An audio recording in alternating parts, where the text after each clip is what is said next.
Today, as the local election results come in, the soulless muppet in number 10 maintains he is the best man for the job. If it wasn't so tragic, it'd be hilarious. Anyway, as an alternative to the hundreds of local election videos, let's have a look at why Keir Starmer's real name is Dilbert Starmer. Please do not adjust your set. This program was filmed in black and white. We need to talk about the Prime Minister. You know him as Keir Starmer, but I'll be referring to him from this point forward as Dilbert Starmer, and I'm going to explain exactly why, because once I have, you won't be able to unthink it. Don't thank me, you're welcome. The Dilbert Principle is named after a cartoon of the same name. It goes as follows. In any large organisation there exists a certain type of person. They're not necessarily catastrophically bad, but some are. Mediocre ability, questionable decisions, judgment that's consistently off. They can't be trusted to work alone, you know the type. But they carry themselves with an absolute unshakable confidence, because they genuinely have no idea that everyone thinks they are a prick. Now in a sensible world, somebody sits them down and has the conversation with them. We don't live in a sensible world. We live in a world with HR departments, bullying complaints, employment tribunals, and the fundamental human instinct to avoid difficult conversations. So instead of dealing with the problem, the organisation does something much simpler. They promote them. Now they're gone from your department, someone else's problem. Everyone breathes a sigh of relief having written them a glowing reference. Glowing because the warmth of that reference is directly proportional to how desperate they were to get rid of them. And the Dilbert floats serenely upward, each rung of the ladder climbed, not on merit, but because someone somewhere couldn't stand to look at him for one more day.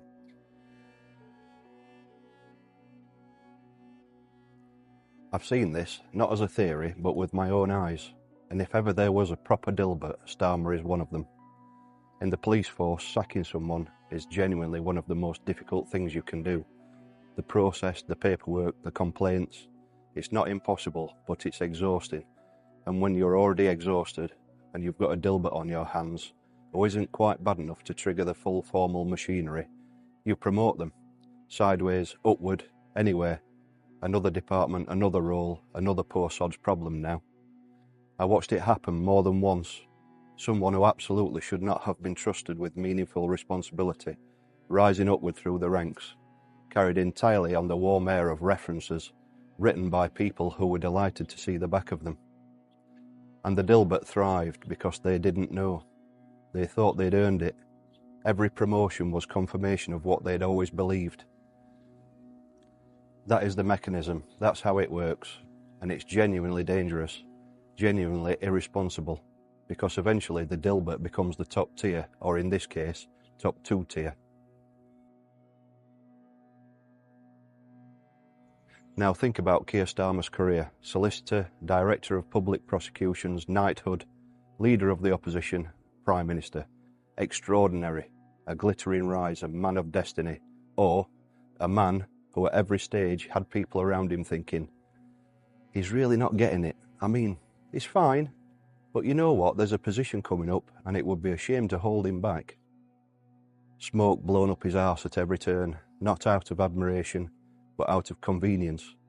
Praised not because he was good, but because praising someone is considerably easier than explaining to them in a careful, detailed way why they are shit. And at no single point in 30-odd years did Dilbert Starmer look around and think, do these people genuinely think I'm good? Or are they just really, really relieved I'm moving on? Because that's the defining characteristic of a Dilbert. The confidence that makes them so dangerous is the same quality that makes self-awareness completely impossible. And here's where it stops being funny. A Dilbert in middle management is annoying. A Dilbert running a department is damaging. A Dilbert running the country, well, it's this, isn't it? It's pretty bad. A man standing at a podium, genuinely bewildered by why everyone is so angry with him. A man who has spent his entire career being told he's exceptional and is now, for the first time in his working life, receiving unfiltered feedback from people who don't really care what he thinks. 50 million of them. And he still doesn't get it. We didn't just elect a bad Prime Minister, we elected the accumulated consequence of 30 years of institutional cowardice and public sector can't be arsed syndrome. Every manager who didn't have the conversation with him, every reference that covered up how bad he was, every HR department that signed the transfer form and then breathed a sigh of relief. They all did this. Dilbert Starmer is their fault. Unfortunately, we're all now paying the price. Beware though, replacement Dilberts are lining up for when he gets the chop. So today and tomorrow, as the results come in, and they are by all accounts going to be spectacular, I will be raising a glass to every single Labour loss.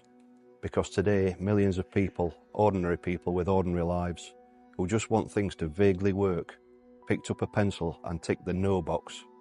No to Dilbert Starmer. No to the deluded steaming pile of crap that Labour have become. No to the machine that built him, promoted him and pointed him towards the top job. Millions of ticks in pencil, delivering a punishment that Dilbert and his whole party deserve. Until the next episode, take care of yourselves and remember, hold the line.